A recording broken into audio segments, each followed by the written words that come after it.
Hi, I'm Megan, and this is my story. I'm 32 and I work in an advertising agency in San Francisco, California. I do not have kids because I was never really ready to be a mother, but I think I'm glad that I didn't have a child. My life was a mess after I got married. I think I'm one of the people out there who regret getting married.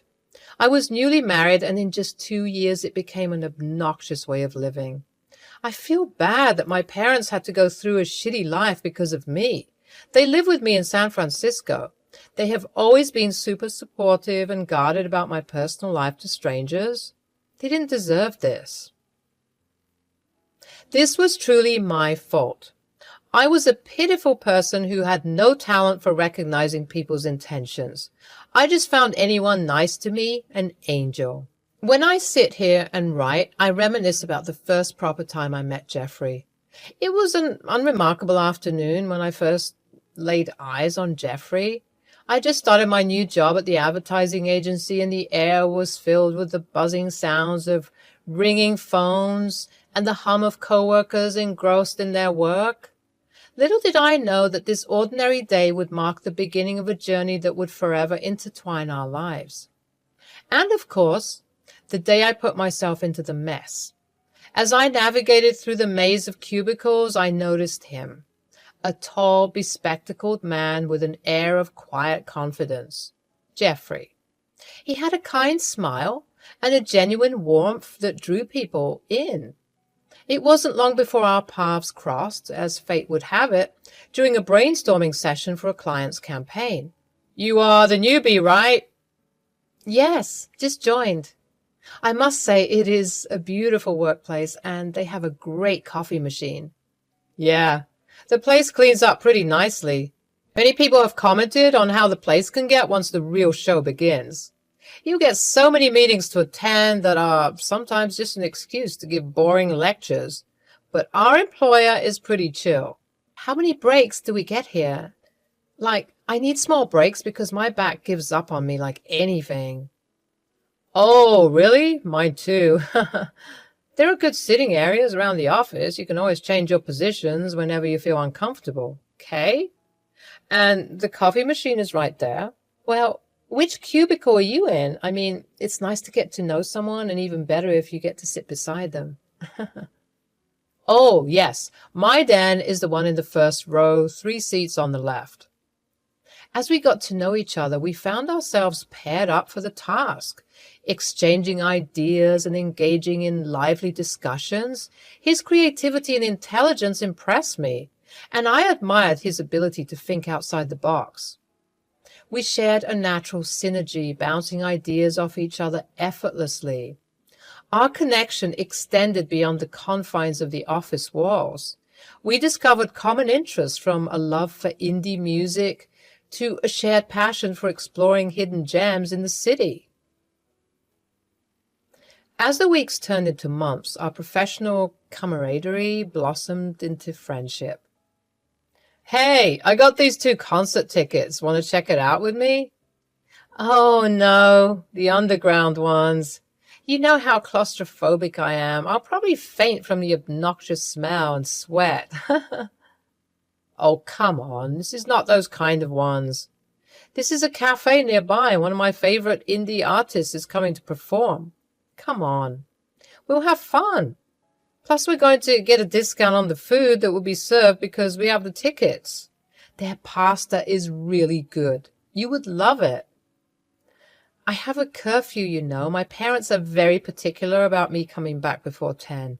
And I am pretty sure concerts start very late at night, no?"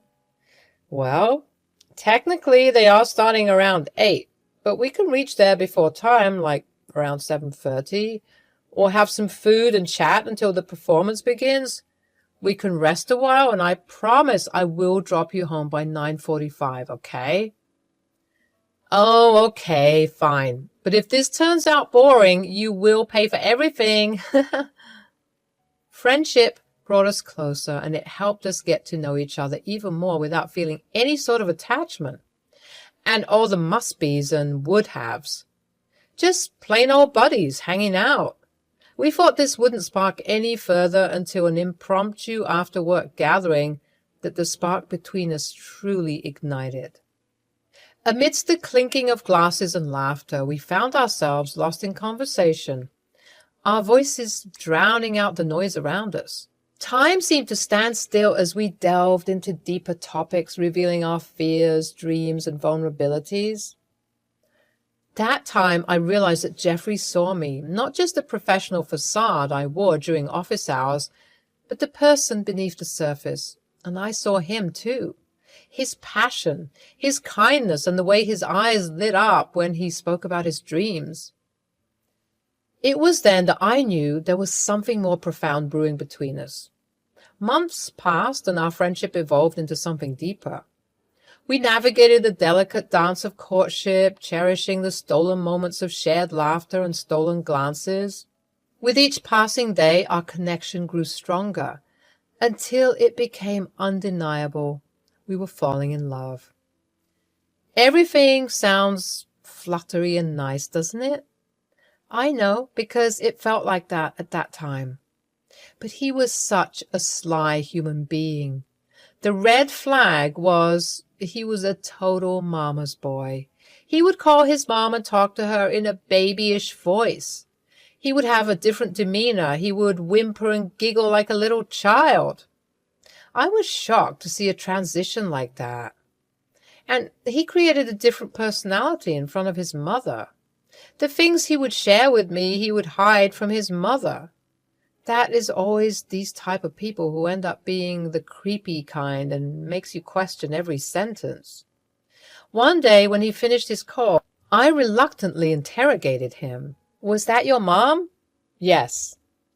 Is she angry at you over something? You were sweating bullets right there. Nay, she's a sweetheart. She just loves me and is concerned about losing me. She was asking me whether I'm eating well or not and if the job was too tough for me. She always wants me back, but I always try to convince her out of it. Well, we should invite her then. It would be nice to meet your mother. Ah, we will.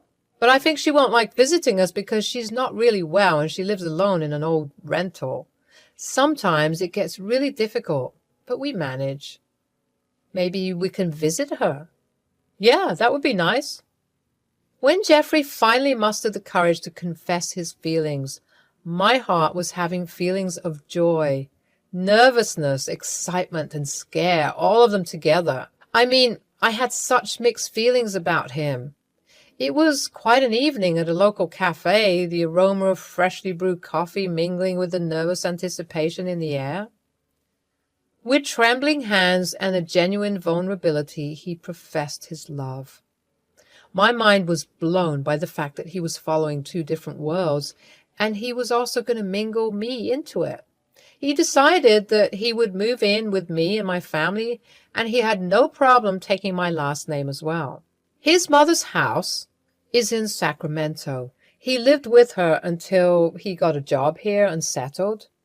His apartment was expensive, so he was kind of really eager to move in with me. He never invited me to his mother's place as well, saying that it was too shabby and I won't like it. He was trying his best to hide me from his mother. I understand, dear, but we must think of everything. If you're going to get married to me and move in with me, wouldn't that be trouble for your mother? You live with her, don't you? Yes, I do, but you know, dear, I feel like it wouldn't be a good place to stay, and I want you to feel comfortable and happy. My parents won't have a problem, but will you be okay with them sometimes hanging out with us? They are always worried about me forgetting them, so sometimes during weekends, I spend time with them. I've gotten quite busy with my work, and I come home really tired. We used to have dinner together, but nowadays I usually eat alone or eat outside. I understand, love, and it's all right. Don't worry so much. I'm here. But then what about your mom? Will she be okay? I will try to make time for her. During the times you go out with your family, I will visit my mom. Look, we're a team, right? We can make anything work if we put our minds to it. Our wedding day was not extravagant or grand, but it was filled with mixed emotions. As I stood at the altar gazing into Jeffrey's eyes, I knew that I had found my partner, my confidant, and my best friend, but also a secretive mother worshipper who also hides his real personality. Sometimes I wondered which one was his real side, the one he shows me or the one he shows to his mother. That evening our journey had come full circle, from colleagues to friends, and now as husband and wife. But things took a sharp turn. I didn't know that the change would happen drastically. It felt like there was a small dent in our perfect picture frame. I find myself grappling with a peculiar sense of simplicity and monotony. Two individuals embarked on this marital adventure filled with dreams, hopes, and expectations. Yet, as time unfolded, our days seemed to settle into a rhythm that can only be described as unremarkable, even boring. From the moment we exchanged our vows, we vowed to be there for each other through thick and thin. Our love was simple, and our commitment was unquestionable. At least I wanted to try. But little did we realize that amidst the grandeur of our dreams, the reality of a simple and mundane married life would soon take hold. While Jeffrey was making arrangements to leave the apartment, I had a talk with my parents about the fact that he was moving in with us. "So, how's everything with Jeffrey?" "Hey, it's good, but sometimes I can't help but feel like something is off. I mean, Jeffrey's an incredibly talented guy. He's sweet and kind and does so well in his work. He and I have so much in common, but he has a strange side to himself as well." "See, dear, I told you the other day that my daughter has ended up marrying a creep. He looks intelligent and sharp, I don't doubt that, but his eyes are. I don't like his eyes. He also has immature and childlike behaviors which look kind of odd." "Let us hear what she has to say before we jump to conclusions like that." "I mean, Dad is right in a way. He does have two different personalities, actually three. He acts differently when he's working. With me, he's more or less chill and happy, but with his mother, there's an observable shift in his behavior. So he's a mother's boy, natural thing. The only child is a boy, and the mother is a divorcee. I wouldn't be too surprised. Have you met her?" "I haven't. I mean, I told him a couple of times, but he's always hesitant about it. He said that his mother is ill and doesn't like the company of people." "That is nonsense. You are his bride now. That is a basic decency to want to meet his wife. I mean, I'm not saying that it is compulsory, but it is what you say, a courtesy. Oh yeah, one more thing. Jeffrey wants to move in with us. Like, he would bring everything from his apartment and—" "What? No, I don't like him. I feel like he would be using you, and why isn't he letting you stay with him? Not like that I want you to go away, but I need to see his terms and conditions." "Apparently, he says that his apartment is not that well put, and he doesn't want me to feel uneasy." Strange. In the early days of our marriage, I noticed how often Jeffrey would consult his mother before making decisions, seeking her approval and validation. It seemed as though her opinion held more weight than mine, his wife. At first, I tried to brush it off, thinking it was just a result of their close relationship. But as time went on, I realized that it was much more than that. Jeffrey's mother, Martha, had always been a dominant presence in his life. She had raised him as a single mother and had instilled in him a strong sense of loyalty and duty towards her. It was clear that he felt responsible for her happiness and would go to great lengths to ensure her approval. As the years went by, I found myself playing second fiddle to Martha in Jeffrey's life. Our plans and dreams took a backstage to his mother's desires.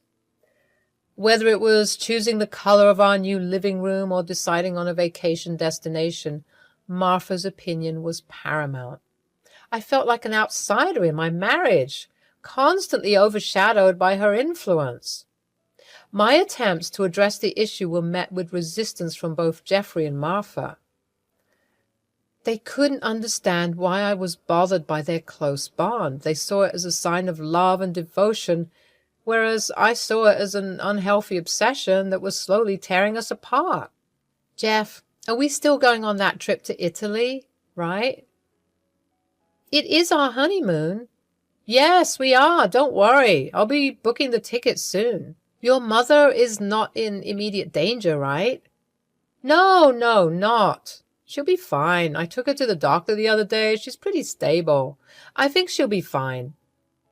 It soon became clear that Martha held an intense dislike for me, and she didn't hesitate to manipulate her son in an attempt to drive a wedge between us.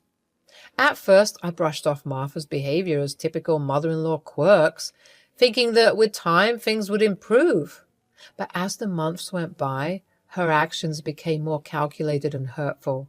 She would call Jeffrey and subtly undermine me, making disparaging comments about my character and constantly question my ability to be a good wife.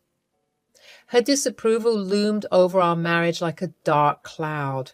It was heartbreaking to witness how easily Martha could sway Jeffrey's opinion and emotions. She knew how to play on his vulnerabilities, using guilt and manipulation to cast doubt on our relationship. It seems as though every time we had a disagreement or faced a challenge, she was right there, whispering poisonous words in his ear, planting seeds of doubt and dissatisfaction. Martha's tactics created a toxic environment that left me feeling isolated and helpless. I desperately tried to maintain my composure and remain strong for the sake of our marriage. But her relentless campaign against me took a toll on my emotional well-being. I constantly questioned my self-worth and wondered if I would ever be enough to overcome her influence. There is one time she called Jeffrey's phone and I picked it up because he was in the bathroom, and it was my golden chance to confront her. Yes, this is me, Jeffrey's wife. Oh, the one who took my son away. Why do you have his phone? Look, I don't want to cause any trouble. I'm just here to know if my son talks about me to you. Oh, yes, he does. You manipulated him to stay with you. He comes to me seldom nowadays, all because of you. I always told my son not to fall for girls like you, but you bewitched him by showing him your property and money and looks. Look, I said no such thing to him. He was the one who wanted to stay with me. I discussed it with him. That is not what we decided on. I love your son. Please try to understand I always ask him about you. Martha cut the call. She made a scoffing noise of disgust. I realized this was going nowhere. Our Italy trip didn't happen. My job made other plans. We were told to go on a small business-related trip to Korea. One of our marketing agencies wanted to collaborate with their brand. I had to go. I apologized to Jeff a lot, but he was strangely okay with it. He just told me to have fun and call him from time to time. I was feeling so low about our trip getting cancelled, but he didn't seem to feel anything at all. Is he really okay with it, or is he suppressing his actual emotions? I told him I would be back in a month. The day I left, my parents were there, but strangely, Jeffrey wasn't. When I called him, he apologized and said that he took his mother to the hospital for an emergency. He felt bad for not being there. I didn't say anything much to that. The Korean trip was wonderful and everything seemed pretty well. I managed to video call Jeffrey, but he was always in a rush. At first, I didn't think much of it. I thought maybe he was busy or something. But when I called my parents, I got to know a different story. Yeah, he's been here, but he hardly talks to us. He shifted permanently here after you were gone. He does not spend much time with us, just a simple hellos and highs. I see. Anything else? What is he doing and all? Well, no, he always seems to be in his room and doing work or talking late at night with someone. Maybe his mom? I don't know. Okay, is he going to the office? Well, he does go somewhere, and comes back home during dinner time. He has brought some kind of stuff with him, like some game stuff. A stereo, a camera stand, all that? Oh, okay, well, all right, I'll try to talk to him again. Thanks, Mom. Take care. Things were getting quite complicated. Suddenly, one day, a few weeks before my flight back to Cali, I got a phone call from my mom. She was devastated and crying profusely. I was baffled by whatever happened, so I calmly told her to explain what happened. She said that Jeffrey brought his mother to our place and locked them outside the house. They went for dinner, just the two of them. Jeffrey took that opportunity to seize them. They took shelter in a motel just for the night. I was furious, disgusted, and felt like a ticking time bomb. My heart was beating so fast I was scared it would explode. I knew this man needed a lesson. I had some neighbors who loved my parents. They would do anything for them. Cops were called, but they thought this was a silly case and that I needed to be present to take action. I took an instant flight home. By instant, I meant it took me 2 days to get a ticket. By the time I reached, it was midnight. That fool didn't know I had a spare key with me at all times. I called a few of my neighbors and they were purely shocked at how my parents didn't go to them for help. I and a few others marched towards the house. I unlocked my house, and there he was. Jeffrey was watching TV with his mother, laughing. I freaking went and held him by the collar and started thrashing him, even pulling some of his hair out. My neighbor took the helm by seizing his mother. I never felt this amazing hitting someone, and he deserved every ounce of it. But, babe, look, I can explain. My mother was ill, and I was scared she would die. Your parents were against it. You are a piece of filth. How dare you throw my family out of my house? And you thought you would get away with it? How freaking dare you? You mother my foot. I don't give any shit about her. You deserve every bit of this fist of mine, you absolute filthy scumbag. But wouldn't you have done this for your mother? Never. I'm not like you. My neighbors would have probably killed him if I didn't control my temper. The police were called and they were taken for further investigation. Meanwhile, I threw and burned all his property, his gaming console, his posters, everything. That piece of filth deserved no sympathy. The police reported that he snuck in his mother and let her stay in our bedroom. He was supplying everything to her secretly. After that, I signed a divorce claiming that he should give me and my parents a percentage of the amount every month as punishment for invading and taking over my property. I demanded he go back with his mother to Sacramento. He was no longer welcome here. I don't care about his financial security anymore. He was a liar and a disgusting human being.